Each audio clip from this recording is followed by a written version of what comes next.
चढ़े मेवा, लड्डूवन का भोग लगे संत करे सेवा। दीनन की लाज रखो शंभु सुत वारी, कामना हो पूर्ण करो जग बलिहारी। जय गणेश जय गणेश देवा, माता जाकी पार्वती पिता महादेवा, माता जाकी पार्वती पिता महादेवा। बोले गजानन महाराज की। आइए भागवत जी की आरती है।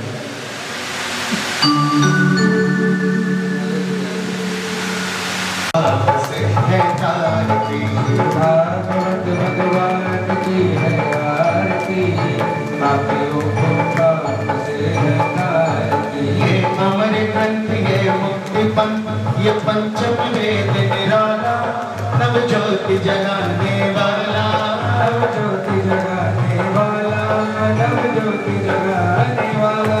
हरि नाम यही, हरि धाम यही, हरि नाम यही, हरि धाम यही। जग के मंगल की आरती, पापियों को पाप से हटाती। श्री भागवत भगवान की है आरती, पापियों को पाप से हटाती। ये शांति गीत पावन पुनि, पापों को मिटाने वाला, हरि दर्श कराने वाला, हरि दर्श कराने वाला, हरि दर्श कराने वाला।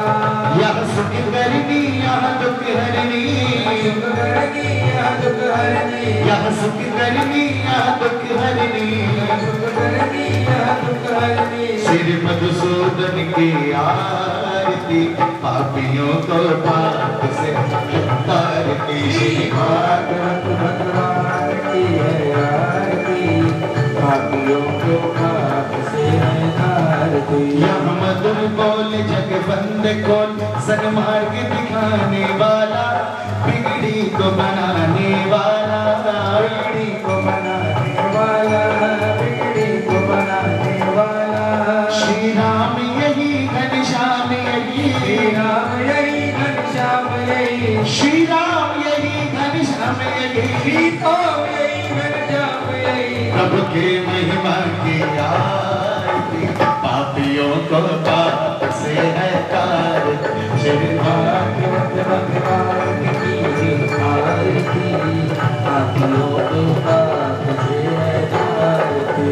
कर्पूर गौरव करुणावतार, संसार सारम भुजगेन्द्रहार, सदा वसंतम हृदयारविन्दे भवं भवानी हृदं भवानी। त्वमेव माता च पिता त्वमेव, त्वमेव बन्धु च सखा त्वमेव, त्वमेव विद्या गुरुः त्वमेव, त्वमेव सर्वं त्वमेव देव। हरे राम राम हरे हरे, हरे कृष्ण हरे राम हरे हरे।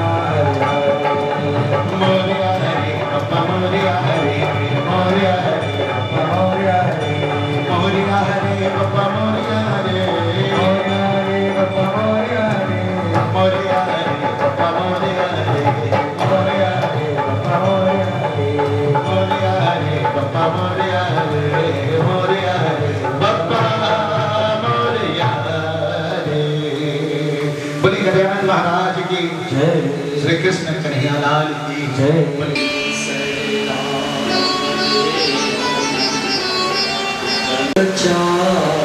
चापम नमामि रामं रघुवंशनाथं, वसुदेवसुतं देवं कंसचाणूरमर्दनं, देवकी परमानन्दं कृष्णं वन्दे जगद्गुरुं। जयन्ती मंगला काली भद्रकाली कपालिनी, दुर्गा क्षमा शिवा धात्री, स्वाहा स्वधा नमस्तुते। कपूर गौरम करुणा अवतारम संसार सारम भुजगेन्द्रहारम सदा वसन्तं हृदयारविन्दे भवं भवानी सहितं नमामि। ब्रह्मा मुरारी त्रिपुरान्तकारी भानु शशि भूषितो बुधश्च गुरुश्च शुक्रा शनिराहु केतवा सर्वे ग्रहा शान्तिकरा भवतु। गुरुर्ब्रह्मा गुरुर्विष्णु गुरुर्देवो महेश्वरा गुरु साक्षात् परब्रह्म तस्मै श्री गुरुवे नमः।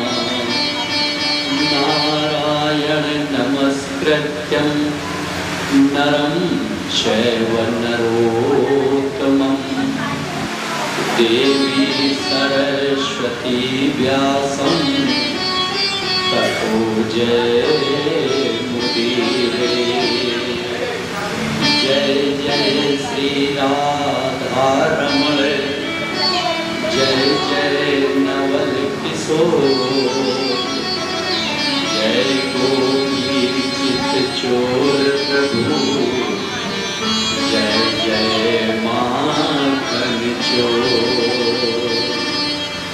अब प्रभु कृपा करहूँ यही भांति सब तज भजन करहूँ दिन राति।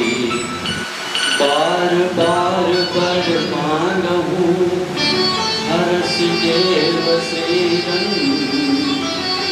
पद सरोज अन पायनी भगति सदा सत्संग। अर्थ न धर्म न काम रुचि गति न चयऊँ निर्वाण। जन्म जन्म रति राम पद यह वरदान नया। स्वामी मोहि न विसारियो चाहे लाख लोग मिल जान।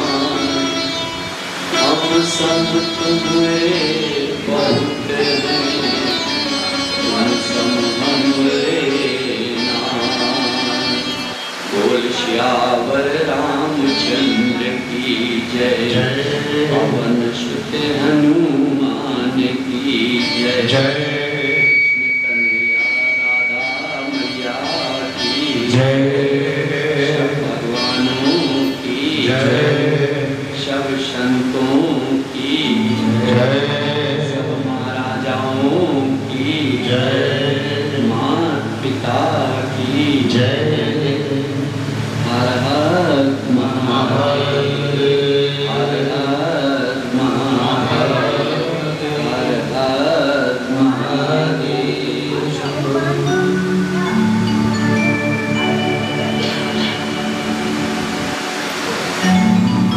भगवान के चरणों में शीश नवाते हुए आप सबको धन्यवाद देते हुए भगवान की हम सब पर असीम कृपा बनी हुई है।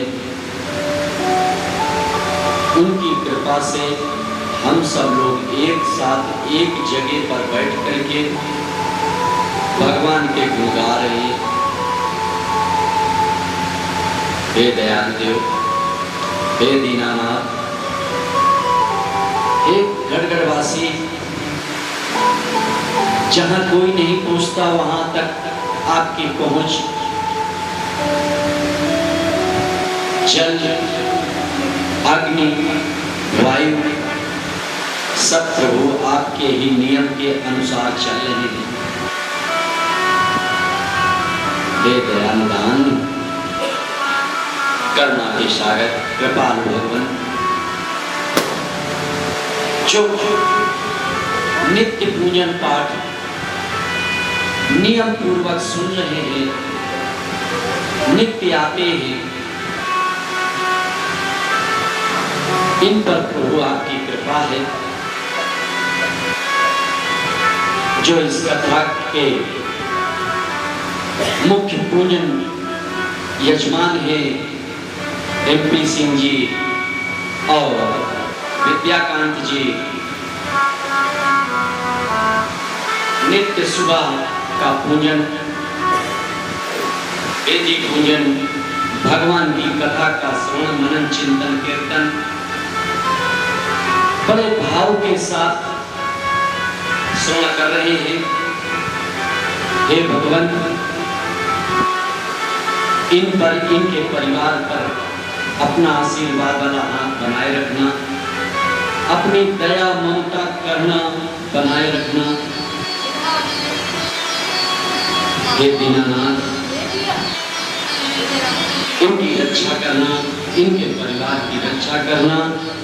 आपके आशीर्वाद से, आपकी कृपा से हम भी इस व्यासपीठ से इन दोनों परिवारों को बहुत बहुत आशीर्वाद देते हैं कि हे प्रभु, इनसे धर्म के कार्य में ये बढ़ चढ़ कर हिस्सा लेते रहे, हम सबको लाभ मिलता रहे और समाज भी लाभ उठाता रहे।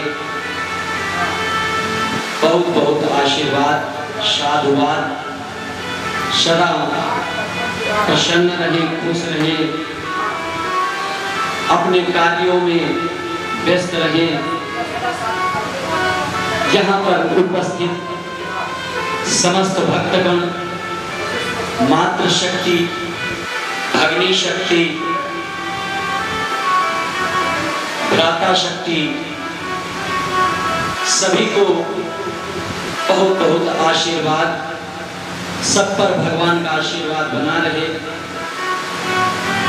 भगवान की कृपा बरसती रहे, जिससे जहाँ भी कहीं आपका भजन कीर्तन हो, वहाँ पे ये भक्त आपका गुणगान करने पहुँच जाए। कोई बुलाए या ना बुलाए ये माने नहीं रखता है, बस भगवान आपकी कृपा बनी रहे, आप हमको याद दिलाते रहे, आप बुलाते रहे, बस हम सबके लिए इतना ही बहुत है। हे दयालुदेव, सभी को बहुत बहुत आशीर्वाद, बहुत बहुत साधुवाद। बोलो कृष्ण कन्हैया लाल की जय। कल की कथा में हम सब लोगों ने वामन भगवान का दर्शन किया और जितना थोड़ा, ज्यादा तो नहीं, जितना थोड़ा बहुत भगवान की कथा भी जानी और भगवान के हरि अनंत, हरि कथा अनंता, भगवान के अनंत कथाएं हैं, अनंत लीला है। जितना गाएं, जितना कहें, सब कम है। तो कथा में चलने से पहले हम भगवान का ध्यान कर लें, अपने मन मंदिर के हृदय में भगवान को विराजित कि हे भगवान, हमारे हृदय में आकर के विराजमान हो, हमारे कार्यों पर आपकी नजर दृष्टि हमेशा बनी रहे। तो भज राधे गोविंदा रे पगले, भज राधे गोविंदा, भज राधे गोविंदा रे पगले, भज राधे गोविंदा, भज राधे गोविंदा रे पगले, भज राधे गोविंदा, भज राधे गोविंदा रे पगले भज राधे गोविंदा। तन परिंदे को छोड़ कहीं उड़ जाए न प्राण परिंदा रे भज राधे गोविंदा रे पगले भज राधे गोविंदा। भज राधे गोविंदा रे पगले भज राधे गोविंदा।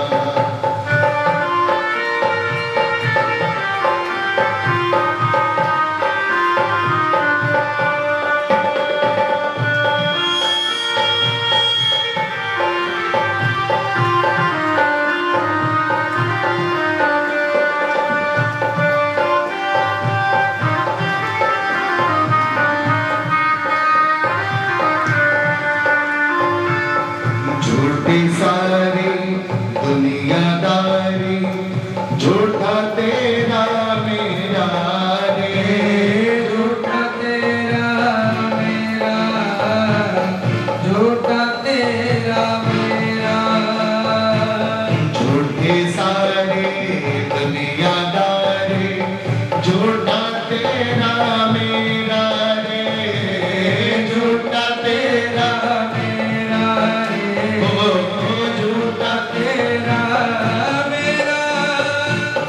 आज रुके कल चल देगा ये जोगी वाला फेरा रे। जोगी वाला फेरा जोगी वाला फेरा रे। भेदभाव को छोड़ दे पगले भेदभाव को छोड़ दे पगले। मत कर तो बड़ निंदा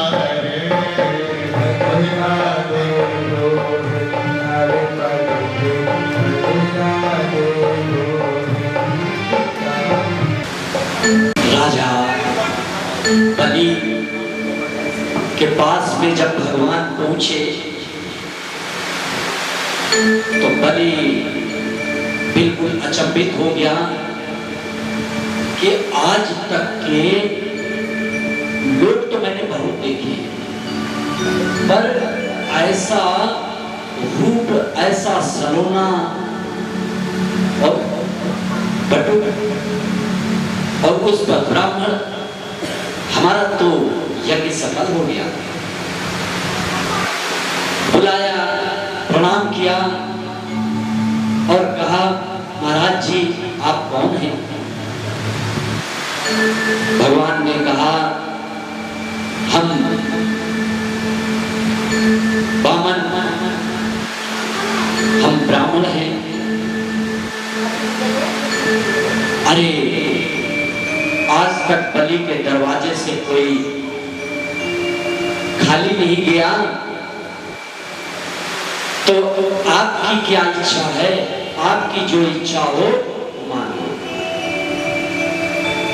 तो भगवान ने कहा देखो भैया बलि हमको कुछ नहीं चाहिए।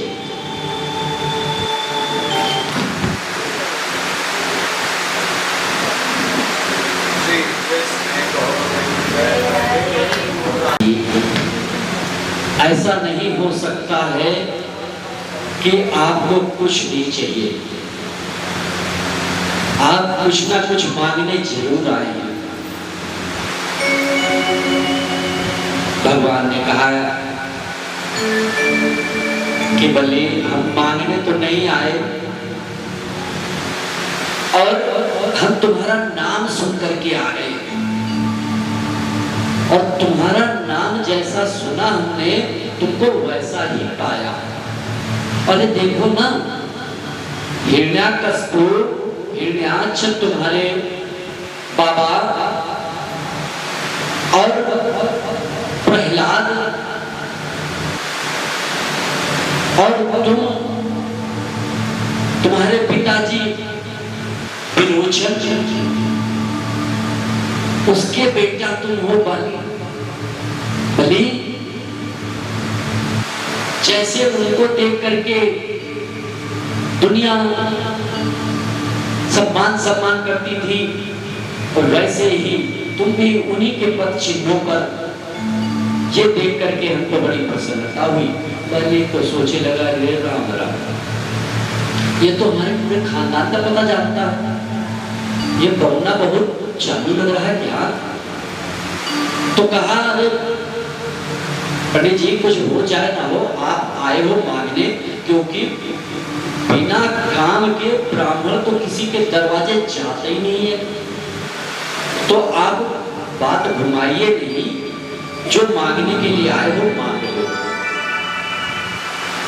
तब भगवान ने कहा ये तो हम जानते हैं, तुम बिना कुछ दिए हमको जाने नहीं दोगे, तो चलो जब तुम्हारी इच्छा ही है तो हमको 3 पग भूमि दे दो। अरे राम राम, अरे महाराज अपनी इज्जत न समझते, हमारी तो इज्जत समझते।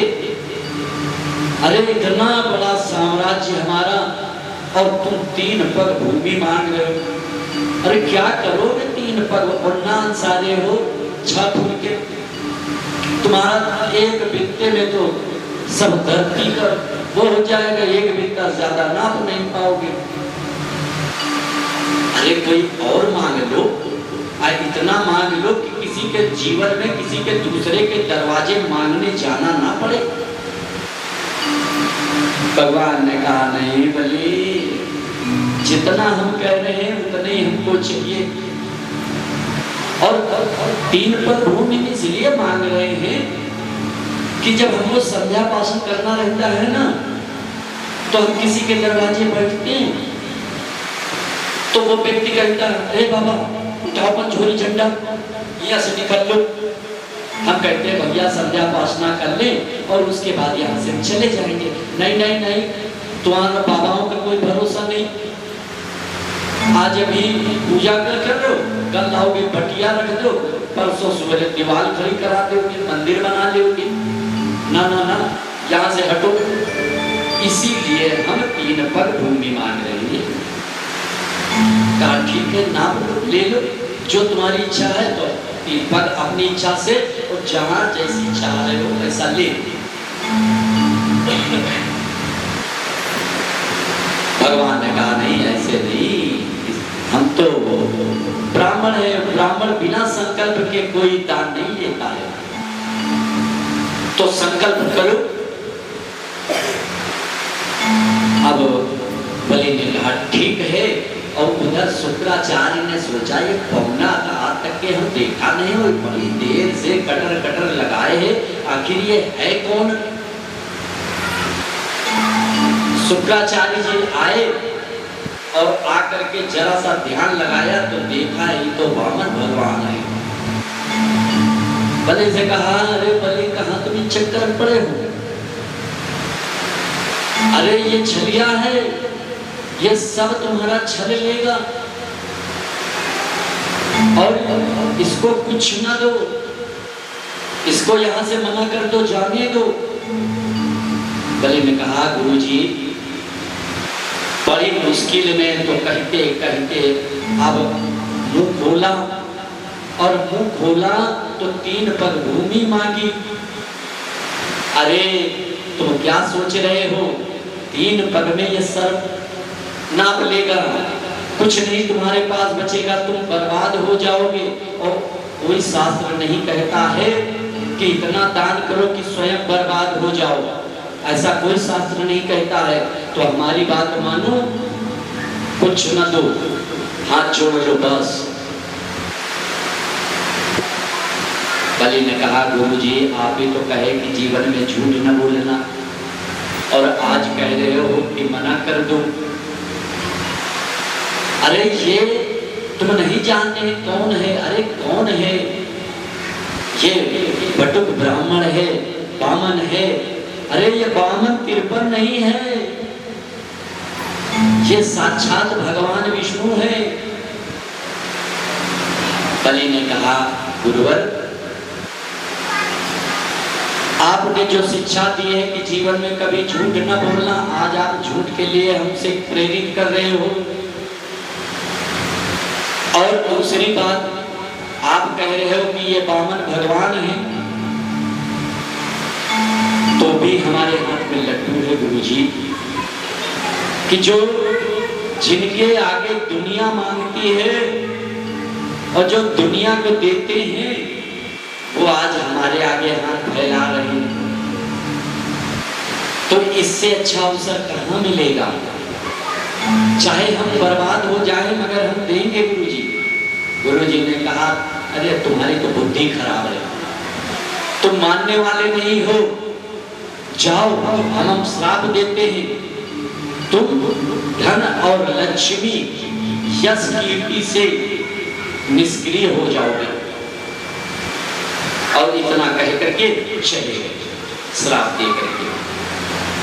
शुक्राचार्य जी चले गए। वामन भगवान ने कहा, अरे भैया काहे लड़ाई कर रहे हो, लड़ो नहीं। हम तो पहले कह रहे थे कि हमको कुछ नहीं चाहिए और हमको ना तो कुछ, मगर लड़ो नहीं।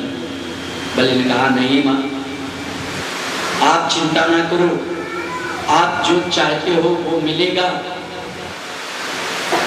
तो जब मिलेगा तो भैया, भगवान सोच रहे हैं कि गुरुजी शुक्राचार्य आकर के गड़बड़ कर दिए, अब फिर ज्यादा देर लगाएंगे तो फिर पता नहीं है कौन सी चाल चले। तो कहा, बलि फिर संकल्प करो, जल्दो हाथ में, हम संकल्प पढ़ते हैं। बलि ने एक पुराना बर्तन था, उसमें जिसमें कुटीदार जल निकलता था, लिया और जल निकालने के लिए तो गया तो वहीं पे शुक्राचार्य जी कोटी में जाकर के बैठ गए कि जल निकलेगा नहीं तो संकल्प करेगा नहीं तो हमारा शिष्य बच जाएगा। मगर भगवान समझ गए कि ये गुरु जी का काम है। कहा, अरे भाई जल हाथ में लो। बलि ने कहा, क्या करें महाराज जी, निकलते ही नहीं।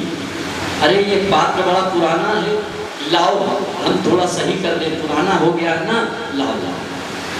और भगवान ने तुरंत एक सीख निकाली, कुशा, और उससे निशाना करके उसमें किया और शुक्राचार्य की एक आंख गोविंदाय नमो नमः।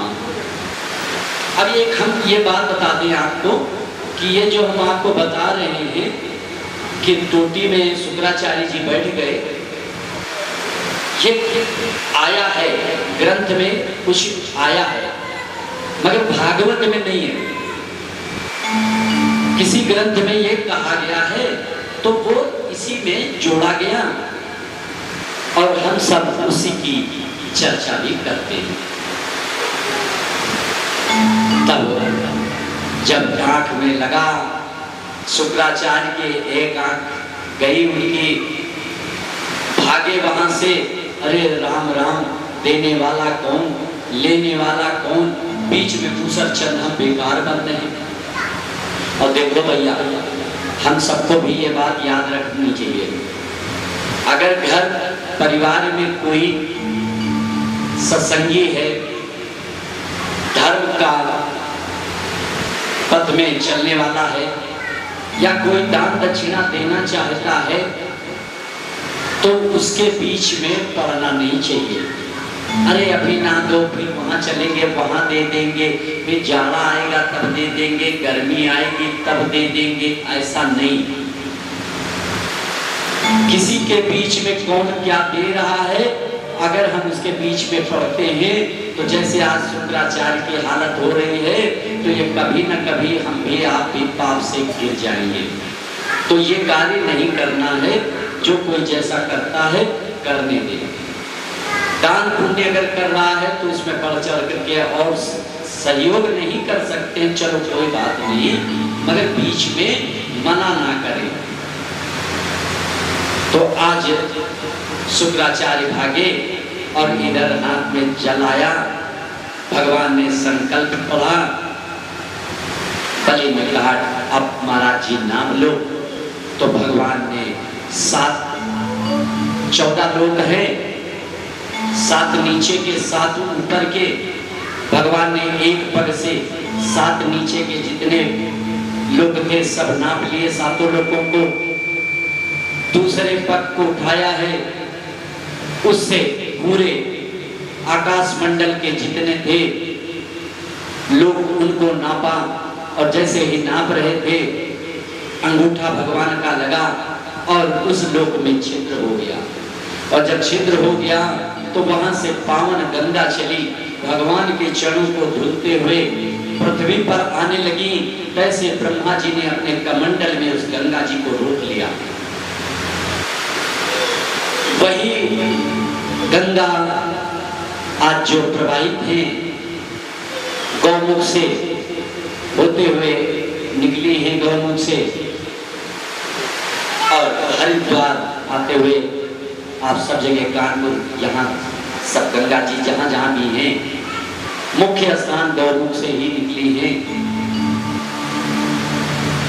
तो गौमुख में अगर आप लोग गए होंगे, देखा होगा, बस इतना सा छोटा सा जगह है निकलने की, मगर इतनी तेज प्रवाह वहां से निकलता है और जल नहीं है। ये समझ लीजिए जैसे घिसनी एक बर्फ चलती थी ना, घिस घिस के, वैसे बर्फ की घिसी हुई बर्फ गिरती है। जहां पे शरीर में पड़ जाता है वो स्थान बिल्कुल ऐसा लगता है कट गया।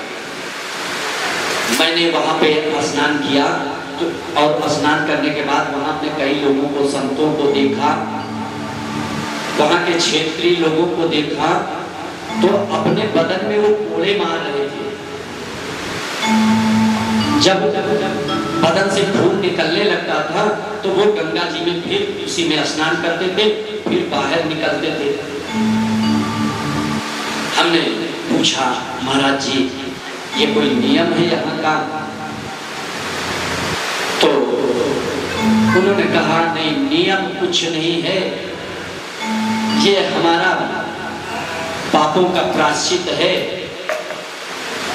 कि कोड़े का दर्द और उसके बाद बर्फ का, अब कहते हैं कि बदन सुन्न हो जाता है, बदन सुन्न हो गया, मगर जिस समय बर्फ का पानी लगता है कटे पे तो नमक जैसा ही वो एहसास देता है।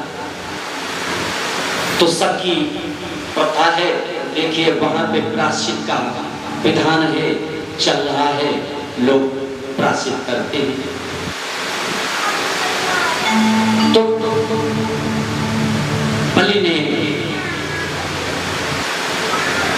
से कहा भगवान ने कि 2 पग में तो हमने सब नाप लिया, अब कुछ नहीं बचा, मगर तुम्हारे वचन के अनुसार, हमारे वचन के अनुसार 1 पग तो बचा, वो कहाँ रखे? बलि संशय में पड़ गया, सोचने लगा क्या करें, कहाँ क्या करें। उसने कहा भगवान एक बात बताओ, धनवान दान देने वाला बड़ा है कि धनवान बड़ा है, कि दान लेने वाला बड़ा है, कि दान देने वाला बड़ा है? इसमें क्या बड़ा है? भगवान ने कहा देखो, धन तो सब नप गया, मगर धन का जो मालिक है, धनवान,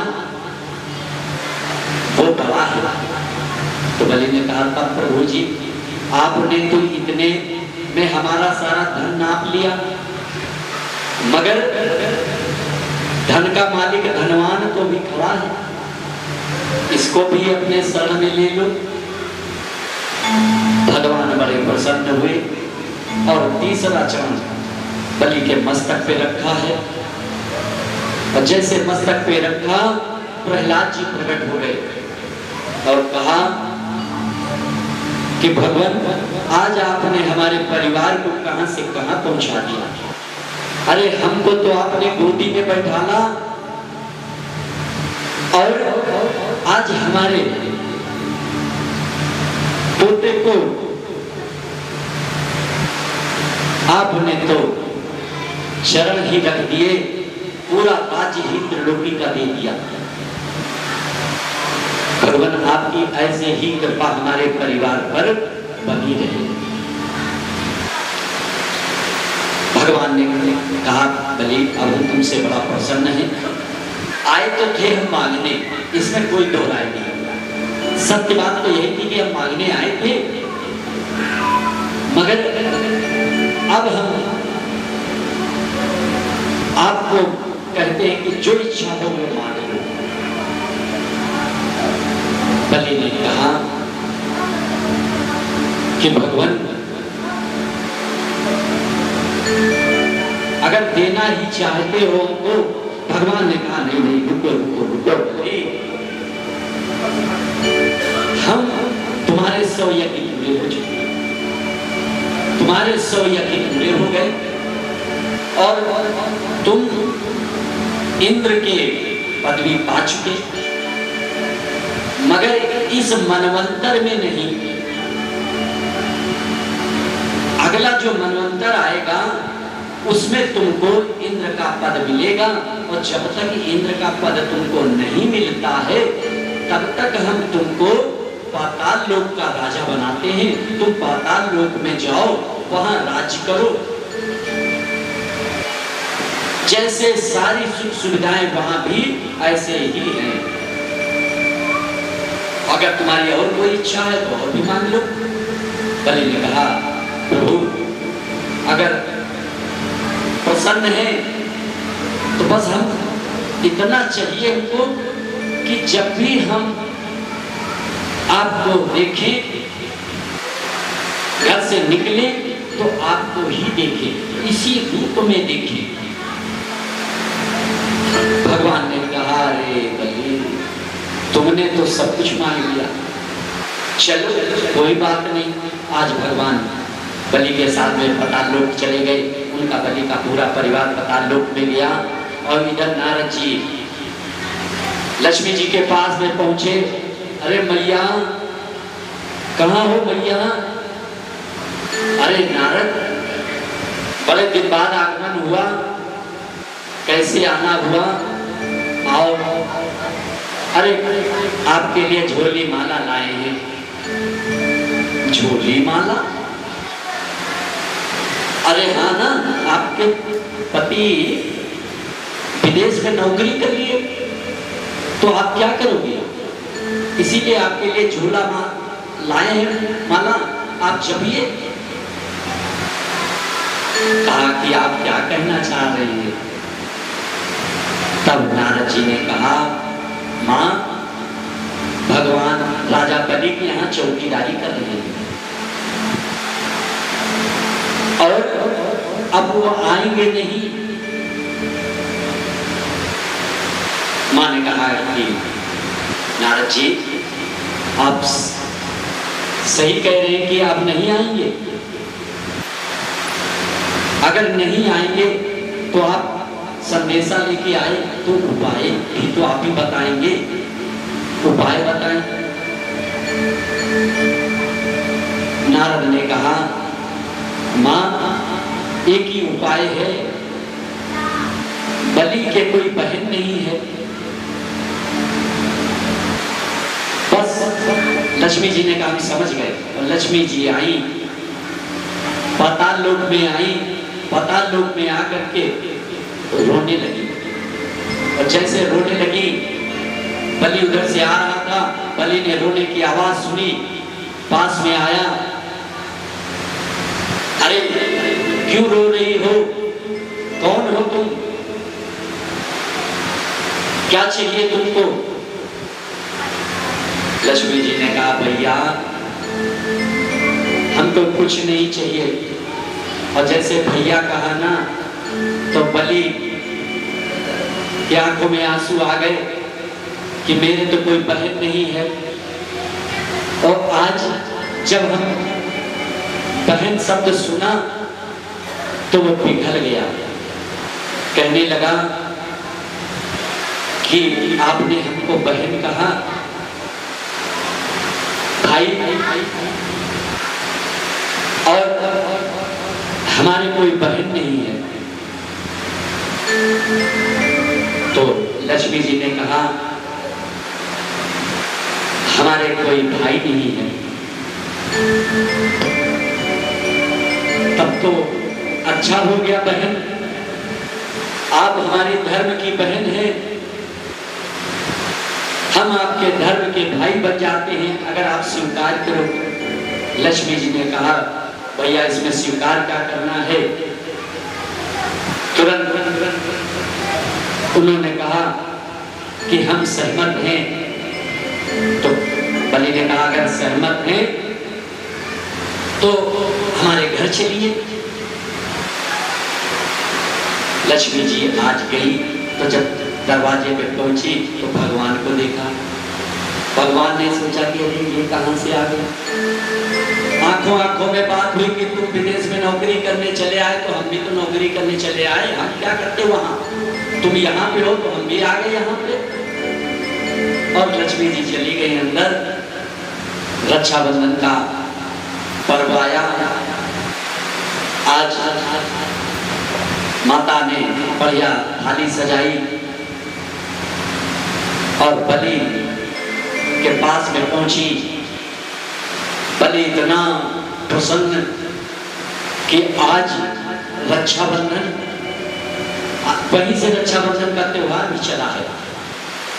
राखी बांधी और राखी जब बांधी तो कहा बहन जो आज मांगना हो मांग लो। आज तेरे भाई को तो जीवन में पहली बार कुछ देने का मौका आया है। लक्ष्मी जी ने मनी में कहा कि भैया क्या मांगे, सब कुछ तो आपका दिया हुआ है।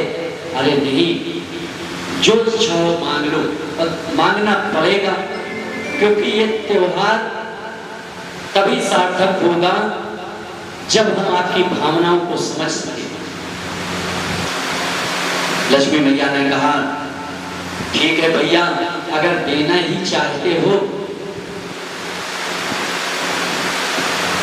इतना ही कहा था, देना चाहते हो, अरे नहीं, संकल्प करो। जैसे संकल्प का नाम लिया, बलि तुरंत हाथ खड़े कर दिया, ये बहन सब कुछ तो ठीक है, ये संकल्प का तो छोड़िए मामला, क्योंकि एक बार संकल्प हुआ, अगर अपने भाई पे विश्वास है तो मांग लो।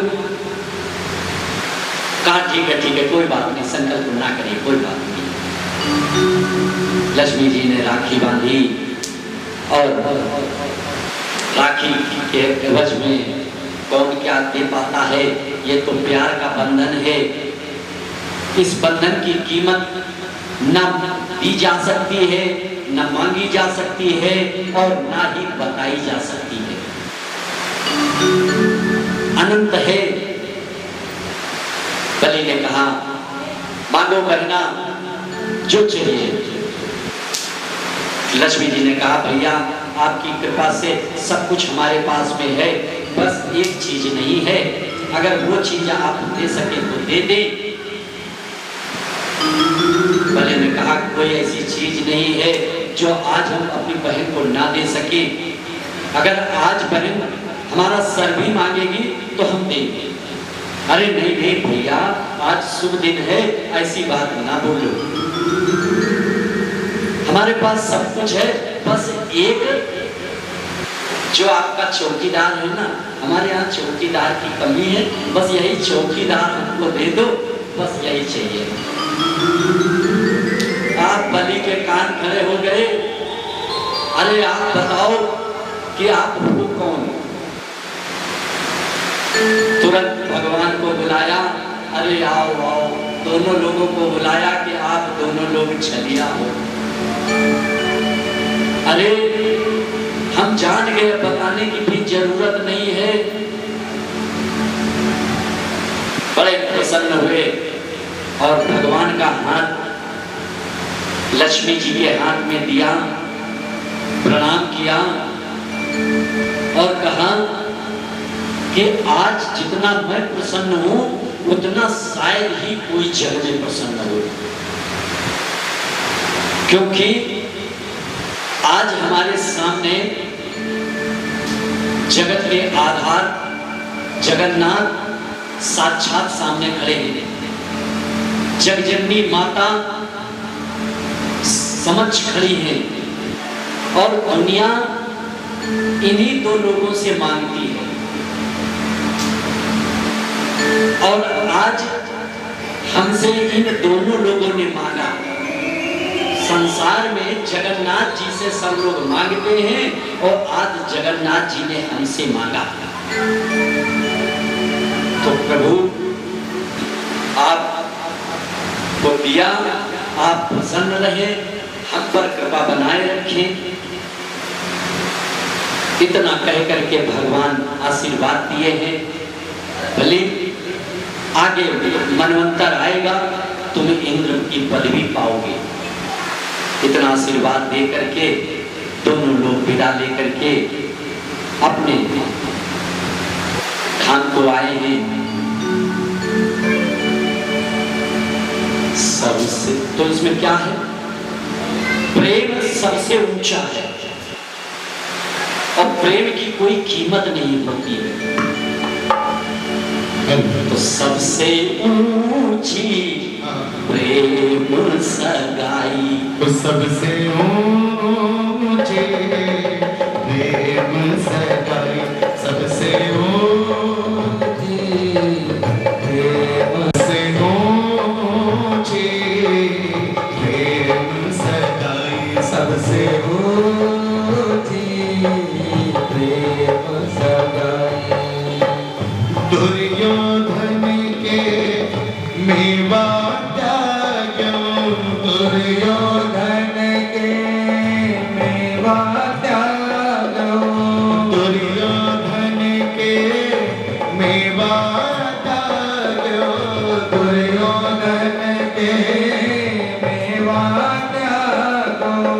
साहिब दुर्योधन खाई, सबसे ऊंची प्रेम सगाई, सबसे ऊंची प्रेम। बोले बाटे बिहारी लाल की।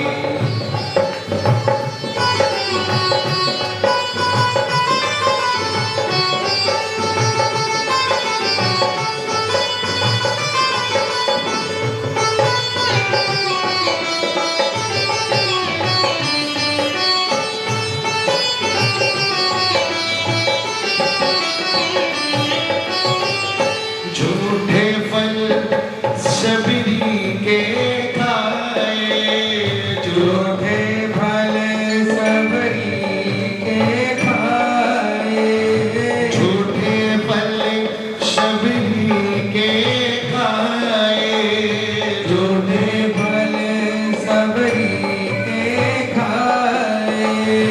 बहुविधि स्वाद बताए, सबसे ऊंची प्रेम सगाई, सबसे ऊंची प्रेम सगाई। आज सूर्य यज्ञ युधिष्ठिर कीना, आज सूर्य यज्ञ युधिष्ठिर कीना। तामे झूठ उठाई, सबसे ऊंची प्रेम सगाई, सबसे ऊंची प्रेम सगाई। ऐसी प्रीत बढ़ी वृंदावन, ऐसी प्रीत बढ़ी वृंदावन। प्रेम के बस निप सेवा की, प्रेम के बस निप सेवा की। ऐसी प्रीत लगी वृंदावन, ऐसी प्रीत लगी वृंदावन। गोपियन नाच नचाई, सबसे ऊंची प्रेम सगाई, सबसे ऊंची प्रेम सगाई। ओ सबसे ऊंची प्रेम सगाई, सबसे ऊंची प्रेम सगाई। प्रेम सगाई, प्रेम सगाई, प्रेम सगाई, प्रेम सगाई। बोल भाग्य बिहारी लाल की जय।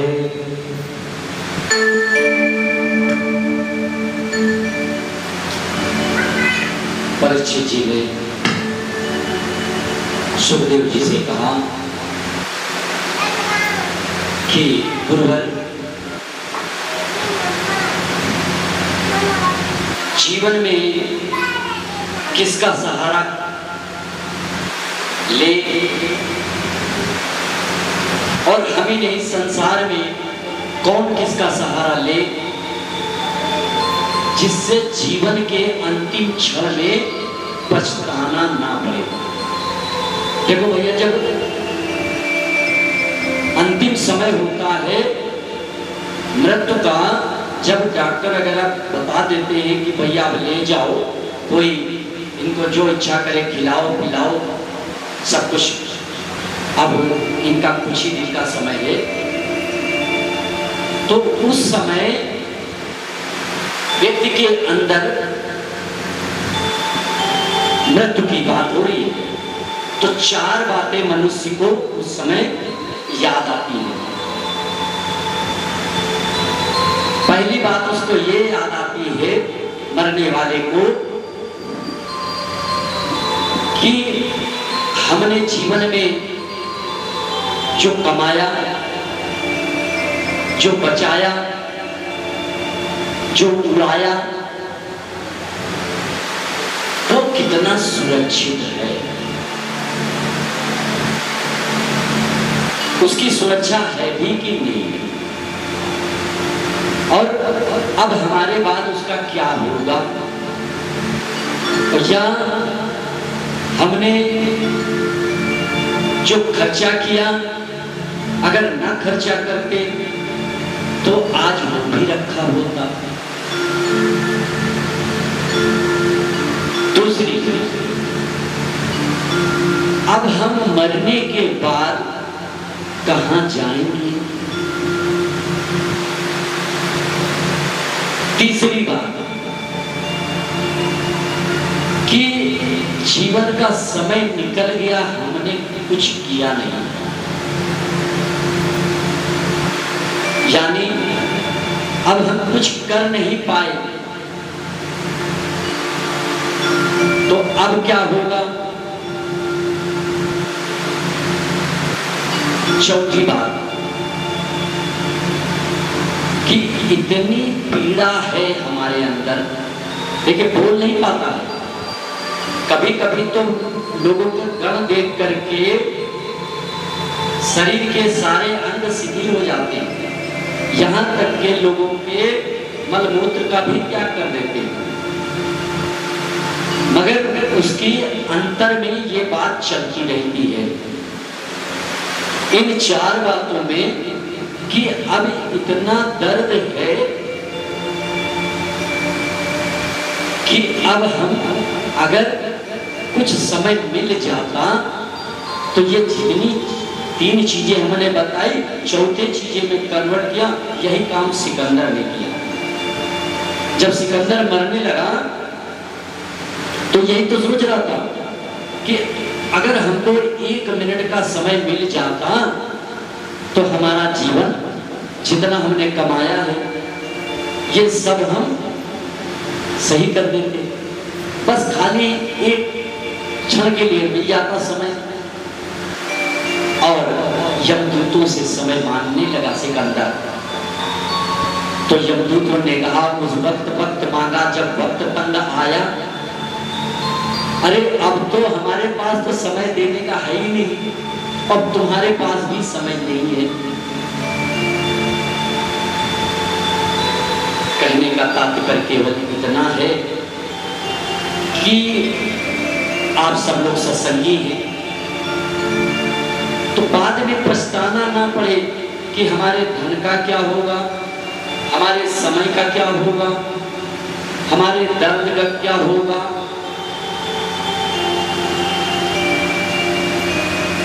तो जैसे अभी हमारे मुकेश जी कह रहे थे कि इस दुनिया में कौन किसी का होता है, नहीं शायद ये नहीं कहा था यूं तो सैकड़ों दर्दमंद मिलते हैं, हाँ यूं तो सैकड़ों दर्दमंद मिलते हैं, काम के लोग जमाने में चंद मिलते हैं, मुसीबत का वक्त आता है तो सभी के दरवाजे बंद मिलते हैं, मगर भगवान का दरवाजा खुला मिलता है। तो ऐसा हमारा रहे कि हम भगवान के आगे जाएं, जैसे भगवान ने हमको भेजा था वैसे। अच्छा, भगवान ने हमको कैसा भेजा था? हमको भगवान ने कैसा भेजा था? उतान पाद। जैसे मनु महाराज के 2 बेटे थे, तो बड़े बेटे का नाम क्या था? उतान पाद। और हम सब लोग उतान पाद ही हैं। उतान पाद कैसे हुए? माँ के पेट में जब हम आते हैं तो हमारा सर नीचे रहता है, पैर ऊपर होते हैं। तो भगवान इसलिए किया कि आपको भगवान ऐसे भेज रहे हैं और बुला ऐसे रहे। तो यानी भगवान ने स्वच्छ करके भेजा और स्वच्छ ही करके चाहते हैं, मगर हम लोग स्वच्छ होकर के आते तो हैं मगर जाते नहीं। जाने के टाइम पे हम लोग बहुत पाप कमा के जाते हैं। तो ऐसा ना रहे, किसी बात का पछताना ना रहे। तो आज त्रिकूट पर्वत है, उस त्रिकूट पर्वत, अच्छा हमारा शरीर भी देखो त्रिकूट ही है, यानी 3 भागों में बटा हुआ है। कहां कहां बटा हुआ है? पहला है सर, यहां तक के, फिर उसके बाद है पेट से कमर तक के, तीसरा है पैर तक के। इतने तक के हमारा 3 भागों में ये त्रिकूट पर्वत कहलाता है। और आज त्रिकूट पर्वत पे, त्रिकूट पर्वत की कितनी लंबाई चौड़ाई? 10,000 योजन। जितनी लंबाई है उतनी ही चौड़ाई है, उतनी ही ऊंचाई है। 10,000 योजन। 10,000 योजन में एक परिवार रहता है। कौन सा परिवार रहता है? हाथी का परिवार। हाथी अपने परिवार के साथ में, अपने बाल बच्चों के साथ में उस त्रिकूट पर्वत पे रहता है। और उस इतना सुरम्य वातावरण है, चारों तरफ से जंगल है और बीच में एक सरोवर है। अब परिवार के साथ में वो मस्त खेलता, खाता, कूदता, खूब अटखेलियां कर रहा है। ध्यान देते रहिएगा, ये हाथी का परिवार नहीं है, ये हम सबका परिवार है, इतना जान लो। अभी हम बताएंगे आपको, मगर अगर ये कहानी सुनते रहोगे तो आप पकड़ लोगे कि कहाँ क्या है। वैसे इसका जो रूप दिया गया है वो गजेंद्र मोक्ष के रूप में दिया गया है। तो उस सरोवर में निर्मल जल है। हाथी अपने परिवार के साथ उछल रहा, खेल रहा, कूद रहा और उसको प्यास महसूस हुई। और जब प्यास लगी तो इधर उधर देखा तो वही सरोवर नजर आया। अपने परिवार के साथ में सरोवर में पहुंचा और जैसे सरोवर में पहुंचा, अंदर गया, अब प्यास तो भूल गया। अटखेलियां अपने परिवार के साथ करने लगा, एक दूसरे पर छोड़ने लगा जल का। वो कभी सूंड से बच्चों पे जल डाले, कभी बच्चे उसी पे डाले। अच्छा, हाथी की क्या खासियत होती है? हाथी स्नान करके निकलेगा और जैसे स्नान करके निकलेगा वैसे फिर अपने पर मिट्टी छोड़ लेगा, धूल अपने पर छोड़ लेगा। अच्छा, हाथी को कोई पकड़ते हुए देखा है किसी ने? हाथी कैसे पकड़ा जाता है? हाथी कोई जैसे कोई करतनिया घाट लखीमपुर अपने यहाँ ये है, वहाँ आपको बहुत देखने को मिलते हैं। तो हाथी कैसे पकड़ा जाता है?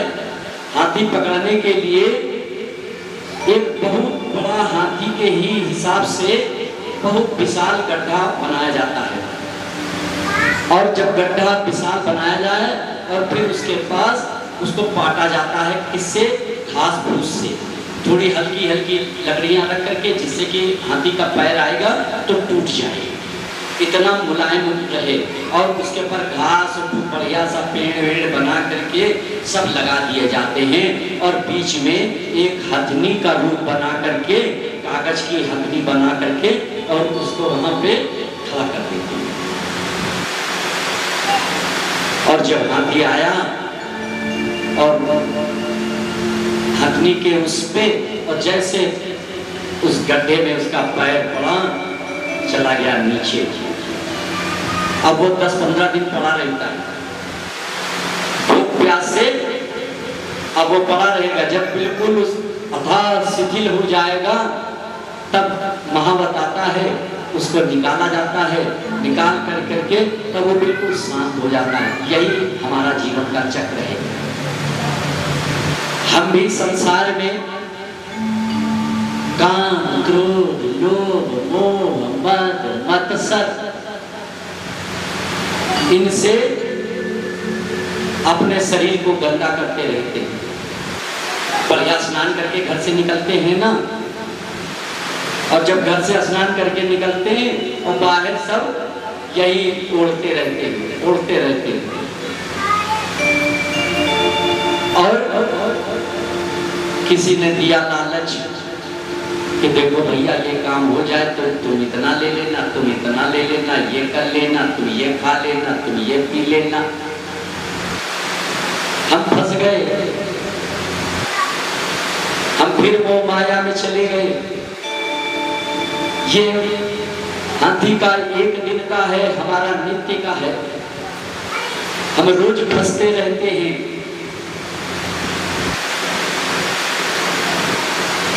चलिए पहले तो हाथी जब पकड़ा जाता है, तो आज उस सरोवर में हाथी गया, तो जैसे हाथी गया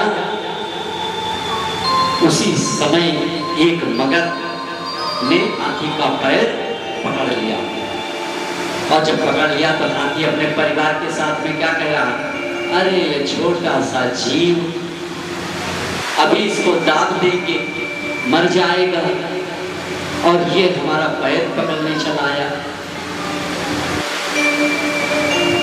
कुछ समय बीता, बार बार पैर छुड़ाने की कोशिश करे, आगे पीछे पैर करे, मगर पैर नहीं छोड़ रहा है। हम लोगों का भी पैर कौन पकड़ता है?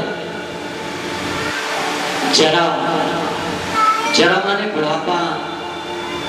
और जब पैर पकड़ता है तो हम क्या करते हैं? कहीं सोना चांदी ले आओ, चमन-प्राश ले आओ, खाओ। चमन-प्राश खा खा करके रोज हम भी लड़ते रहते हैं इस जरा से। मगर चमन-प्राश चाहे जितना खा लो, काजू बादाम अखरोट चाहे जितना खा लो, गाल जब पकड़ेगा ना तो फिर वो छोड़ेगा नहीं। ना आपका चमत्प्रास काम आएगा, ना आपके भाई बंधु, नाते रिश्तेदार, सगे संबंधी, कोई काम नहीं आएगा। काम क्या आएगा? एक विचार काम आएगा। विचार क्या काम आएगा? जब घर से निकले थे तो कभी कभी भगवान विचार डालते हैं। विचार कैसे डालते हैं? जैसे महात्मा निकलते हैं, बाजार से निकलते हैं तो क्या करते हैं? हम आप गए, लेना कुछ नहीं, भैया ये कितने का है, भैया ये कितने का है, कितने कितने का करते करते 2 घंटा फिजूल में गुजार देते हैं, लेना कुछ नहीं है ना, बस कितने कितने में। तो जो मस्त निकलता है अरे संसार में रहता हूं, संसार का तलबगार नहीं हूं, बाजार से गुजरा हूं, खरीदार नहीं हूं। वो आनंद में है कि देख रहा, मौज ले रहा, बस कुछ नहीं, सब प्रभु की लीला है, प्रभु ने बनाया है, प्रसन्न हो रहा। और जो कह रहा अरे इतनी बड़ी बिल्डिंग, ये तो नंबर 2 से बनी है, इसे बना ही नहीं सकते। हम आप बस यही पाप कमाते रहते हैं, पाप कमाते रहते हैं। भगवान इन सब से हम सबको बचाते रहे, और बचाएंगे तब जब हम खरीदार नहीं, हम देखने वाले नहीं, हम केवल भगवान की लीला को समझते रहे। तो बार बार अंदर बाहर होता रहा, मगर पैर छोड़ा नहीं। हाथी समझ गया ये जीव साधारण नहीं है, ये को जिसको हम छोटा समझ रहे थे, ये छोटा नहीं है, ये तो कोई विशाल जीव है। अच्छा, मगर की ताकत कहां है भाई? वो जल का जीव है, तो जल में उसकी ताकत रहेगी। और हाथी की ताकत कहां है? जंगल में, पृथ्वी पर। तो वो जंगल की ताकत जल में काम थोड़ी आएगी। जल में तो जीव जल का है, मगर उसकी ताकत काम कर रही है, नहीं निकाल पाएगा। बार बार खींचातानी चलती रही, अंदर बाहर होता रहा। हाथी समझ गया कि अब बचना मुश्किल है, पैर छुड़ाना मुश्किल है। तो अपनी पत्नियों से, अपने बच्चों से कहा, अरे भाई कुछ सहायता करो। सबने सहायता किया, सब सूंड में एक दूसरे की सूंड पे सूंड डाल करके खींचने की कोशिश किया,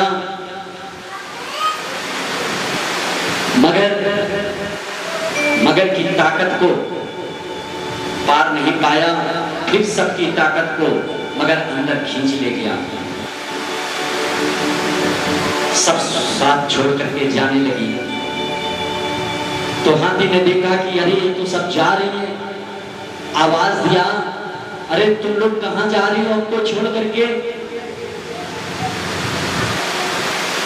पत्नियों ने कहा क्या करें, कितने दिन बीत गए, न तुम अंदर से बाहर आ रहे हो, न अंदर ही जा रहे हो। या तो अंदर ही चले जाओ, या तो बाहर ही आ जाओ। अभी हमने क्या बताया था, डॉक्टर ने बता दिया, चरपैया डल गई। हम आप भी यही कह रहे हैं कि भगवान इनका उठा लो, अब हमसे इनका दुख देखा नहीं जा रहा। तो हम अपने स्वार्थ के लिए कह रहे हैं कि ये जाएं तो कम से कम एक जगह खाली हो, और हम सेवा से बचें, हमको सेवा न करनी पड़े। पत्नियां छोड़ करके जाने लगे कि अब हम जाएं, परिवार देखें, और अपने घर परिवार में देखे जाकर के सब तुम्हारे पीछे हम कहां तक के पड़े रहेंगे, तुम निकलने का नाम नहीं ले रहे हो। सब चली गई, कोई साथ नहीं निभाया। और जब साथ छोड़ करके सब चले गए, हाथी आंसू टपकाता रहा कि आज तक ये हम इनकी सेवा करते रहे, कि ये सब हमारे दुख में काम आएंगे, और आज सब छोड़ के जा रहे हैं, कोई हमारा साथ नहीं दे रहा। तो हम लोग भी भैया ध्यान कर लो, आप लोग भी इनके साथ यही हम सबके साथ होता है। तो 4 चीजों से बच जाओ। उनसे सुख संपत्ति परिवार बड़ाई, इन 4 चीजों से बच जाओ। सुख से, संपत्ति से, परिवार से और बड़ाई से।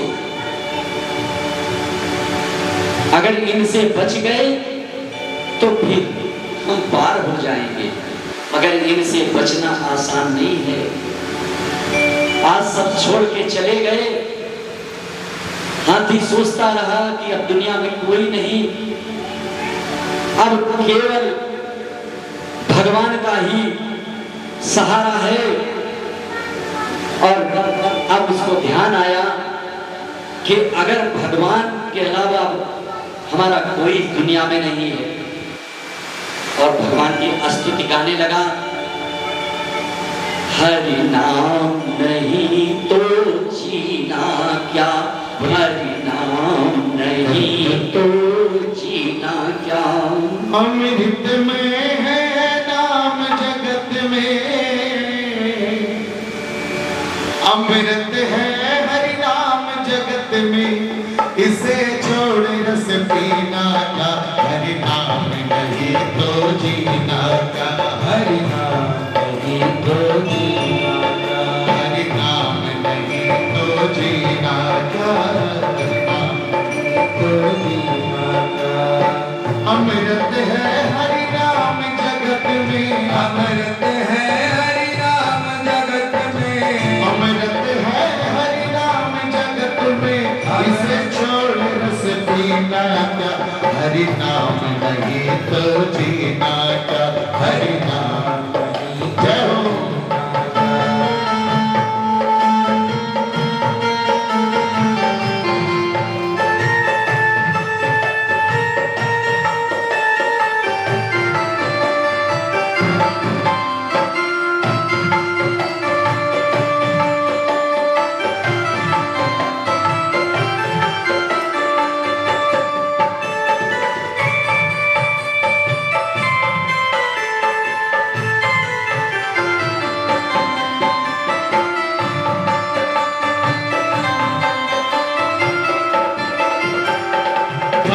सदा अपने रस डोले, ना जाने कब सर चढ़ बोले, ना जाने कब सर चढ़ बोले, ना जाने कब सर चढ़ बोले। काल सदा अपने रस डोले, ना जाने कब सर चढ़ बोले, ना जाने कब सर चढ़ बोले, ना जाने कब सर चढ़ बोले। हर का नाम जपोन से वासर, हरि का नाम जपोन से वासर, अगले समय पर समय लेना, हरि नाम नहीं तो जीना क्या, हरि नाम नहीं तो जीना क्या, हरि नाम नहीं तो जीना क्या। गजेंद्र सोचने लगा कि अब दुनिया में मेरा कोई नहीं, भगवान के अलावा अब कोई नहीं। तो भगवान को पुकारने लगा, और जब भगवान को पुकारने लगा तो देवता सब इधर उधर मरनाने लगे कि हमारा नाम ले तो हम चले, हमारा नाम ले तो चले। देवता भैया देखो बहुत चालाक होते। अब अगर हमने एक को नहीं माना तो क्या होता है, सारे लोग खड़े रहेंगे जब तक हम उनका नाम नहीं लेंगे, इसलिए तब तक वो हमारे सामने या हमारे कार्य में हाथ नहीं बढ़ाते। तो इसलिए देवताओं से बहुत सतर्क रहना है। ये नहीं कि सोमवार को है शंकर जी का पूजा लगे, मंगल का है तो हनुमान जी के पीछे चलती है, बुध आवा तो गणेश जी पूजे लगे, बृहस्पति आया विष्णु भगवान का पूजे लगे, शुक्र आया माता के पीछे पड़ गए, शनिवार आया तो शनिदेव, और इतवार को सूर्यदेव। अच्छा, शनि का मंत्र की आज शनिवार है ना, शनि का मंत्र कितने लोगों को याद है? सबको याद है। अच्छा, अरे वाह। तो गजेंद्र आज भगवान से प्रार्थना करने लगा और सारे देवता चक्कर लगा रहे हैं, कोई उसको राहत नहीं दे रहा। देवता कह रहे कि हमारा नाम लेते तो हम चलते। तब भगवान ने कहा जो किसी का नाम नहीं है वो मेरा नाम है। भगवान वहां तुरंत अपने क्षीर सागर से भागे और भाग कर करके उस सरोवर पे आए और आकर के जैसे गजेंद्र ने देखा कि भगवान आए, तुरंत एक कमल का पुष्प लिया, वही था, हताश होकर के सूंड से तोड़ा, कुछ था नहीं, न पूजन की सामग्री, न मंत्र, न कुछ। तुरंत एक पुष्प लिया कमल को और वही भगवान के चरणों में अर्पित कर दिया। भगवान बड़े प्रसन्न हो गए और देखने लगे, अरे ये तो, इसको तो ग्राह बिल्कुल खींचे ले जा रहा है। भगवान ने तुरंत अपने चक्र से ग्राह का मुख फाड़ दिया और दोनों का उद्धार हो गया। गजेंद्र भी बाहर हो गया, पैर निकल गया और उसका भी, ये दोनों भगवान को प्रणाम किए। अच्छा, ये कोई साधारण व्यक्ति नहीं थे। ये अगर हम सोचे ग्राह, मगरमच्छ और गजेंद्र हाथी, तो ये साधारण नहीं थे। ये क्यों कष्ट पाए? सुनो, ये कौन थे? क्योंकि जाने बिन न होए प्रतीति, बिन प्रतीति होए नहीं प्रीति। जब तक हमको जानेंगे नहीं तब तक हम पूरी की बात को समझ नहीं पाएंगे। तो ग्राह जो था, ये एक होते हैं नर्तक गण, भगवान के यहाँ जो मनोरंजन करते हैं, भगवान का मनोरंजन वगैरह कराते हैं, ये गंधर्व होते हैं। और गंधर्वों के नाम आपको मालूम क्या होते हैं? हा हा ही हो। जब जहां ये हा हा ही होता हो, समझ लेना कि गंधर्व आ गए। तो ये गंधर्वों का काम होता है लोगों को हंसाना, उनका मनोरंजन करना। तो वहां एक देवल ऋषि स्नान कर रहे थे और स्नान कर रहे थे देवल ऋषि, तो सोचने लगे, वो तो जल इतने में खड़े होकर के सूर्य देव को जल दे रहे थे और ये गंधर्व ने सोचा कि लाओ इनको डरवा दे। यानी डरवाने से मतलब है कि ये डरेंगे तो फिर हम हंस देंगे तो ये भी प्रसन्न हो जाएंगे, क्योंकि मेरा काम ही यही है। अब देवल ऋषि के सूर्य भगवान को अर्घ दे रहे थे और ये जाकर के नीचे डुब्बी मारा और देवल ऋषि का पैर पकड़ लिया। और जब पैर पकड़ा तो देवल ऋषि डर गए, अरे हो ना हो ये मगर है। कोई तरीके से जान छुड़ा करके भागे, वहां से निकल करके और बाहर आए तो ये गंधर्व हंसने लगा। तो कहने लगा, अरे महाराज जी आप तो डर गए। महाराज जी ने कहा, देवल ऋषि ने कहा, अरे तुमको शर्म नहीं लगी? हम भगवान सूर्य को अर्घ दे रहे थे और तुम मगर बने हो। तुमको मगर बनने का बड़ा शौक है। जाओ तुम मगर बनो। अब जैसे श्राप दिया तैसे ये कहने लगा, भगवान आपने हमको श्राप क्यों दे दिया? अरे हम तो, आप ही ने तो हमको ये पदवी दी है। हम गंधर्व हैं, हमारा काम ही है हंसना हंसाना, और आपने हमको मगर बना दिया। तब देवल ऋषि कहने लगे, चलो श्राप तो झूठा नहीं हो सकता है और अब मगर तो तुमको बनना पड़ेगा, मगर ऐसे ही अगर पैर पकड़ते रहे तो एक ना एक दिन तुम्हें भगवान के दर्शन हो जाएंगे, और जब भगवान के दर्शन होंगे तो तुम्हारी मुक्ति हो जाएगी। तो पाप अगरे मुक्ति मिले, तो पाप अगरे सब कोई, पाप पकड़े नहीं पाए ना पकड़े, पाप करे नहीं पैर पकड़ करके। तो आज ये वही देवल ऋषि के श्राप से गंधर्व की मुक्ति हुई। अच्छा, ये गजेंद्र कौन था? ये भैया प्रद्युम्न नाम का एक राजा था जो हाथी बना था। ये प्रद्युम्न नाम का राजा है, और राजा इतना धर्मनिष्ठ राजा था कि भगवान के शरण में हमेशा रहता था, उनकी हमेशा गाथा गाया करता था। एक दिन ये संध्या पासन में बैठा हुआ था और उधर से अगस्त मुनि निकल रहे थे, तो इसने सोचा अगस्त मुनि जी निकल रहे हैं और इनको देख करके खड़ा होना पड़ेगा तो हमारी पूजन में विघ्न पड़ेगा, तो खड़े नहीं हुए, बैठे रहे। ऋषि को क्रोध आ गया, अरे मूर्ख, तुम एक ऋषि को देख करके खड़े नहीं हुए, जाओ तुम हाथी बन जाओ।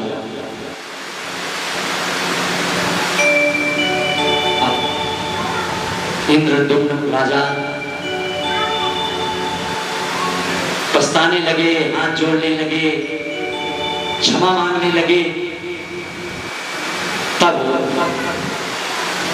ऋषि ने कहा, अगस्त जी ने कहा, ठीक है, अब हमारा श्राप तो झूठा नहीं होगा, तुमको हाथी तो बनना पड़ेगा, मगर तुमको हाथी के शरीर में भी हमारी याद बनी रहेगी, यानी भगवान का स्मरण तुमको बना रहेगा, तुम्हारा कल्याण होगा, भगवान के दर्शन होंगे। वही आज गजेंद्र के रूप में जब थे तो उनको भगवान की याद बनी रही। ये भगवान के मनन चिंतन कीर्तन का फल था, तो आज गजेंद्र को भगवान की याद बनी रही तो कल्याण हो गया। तो इससे हमको क्या मिलता है सीखने को, कि हम जीवन में ऐसा रहे कि केवल अपने से ही काम रहे, हमको दूसरे से मतलब ना रहे, कि हम उनको प्रसन्न करने के, अच्छा प्रसन्न करने के चक्कर में क्या होता है, मुख से ज्यादा झूठ बोलोगे। जैसे अपने पड़ोसी को खुश करना है तो क्या करोगे आप, 20 बातें सही होंगी, 40 बातें झूठी होंगी। तो एक व्यक्ति को खुश करने के चक्कर में आपने पाप कमा लिया। तो ऐसा ना करें, हम कोई खुश हो या ना खुश हो, हम बात जो करेंगे सत्य करेंगे। तो अगर सत्य नहीं कर सकते हैं, सत्य नहीं बोल सकते हैं, ऐसा सत्य भी नहीं बोलना है। बहुत लोग देखते होंगे, अरे भैया चाहे का बुरा लगे चाहे भला लगे, हम तो सत्य कहते हैं। तो समझ जाना कि ये बिल्कुल सत्य नहीं कहता है, ये असत्य व्यक्ति है। जो सत्य ऐसा बोलो प्रिय हो, सबको अच्छा लगे ऐसा सत्य बोलो, ऐसा ना बोलो कि किसी का दुख। और अगर आप सत्य नहीं बोल सकते हो तो उस जगह से हट जाओ, कुछ बोलो ही ना, तो आप पाप से बच जाएंगे।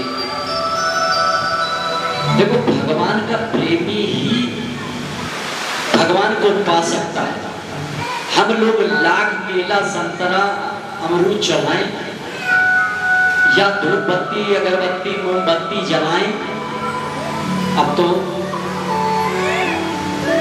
या अभी जन्माष्टमी का हुआ, हमने कईयों जगह देखा कि जो घर में चला रहे थे थूको और फूको, वही वहां भी कर रहे, थूक रहे फूक रहे, वही खा रहे। तो सत्य को अपनाएं और ज्यादा दिखावे के चक्कर में पड़ करके झूठ को ना बनाएं। जीवन बीत जाए मगर सत्य का दामन न छूटने पाए। एक सत्य घटना हम बताएं इसी कलयुग की। मीरा को तो सभी लोग जानते होंगे, मीरा के बारे में तो सभी लोग जानते होंगे।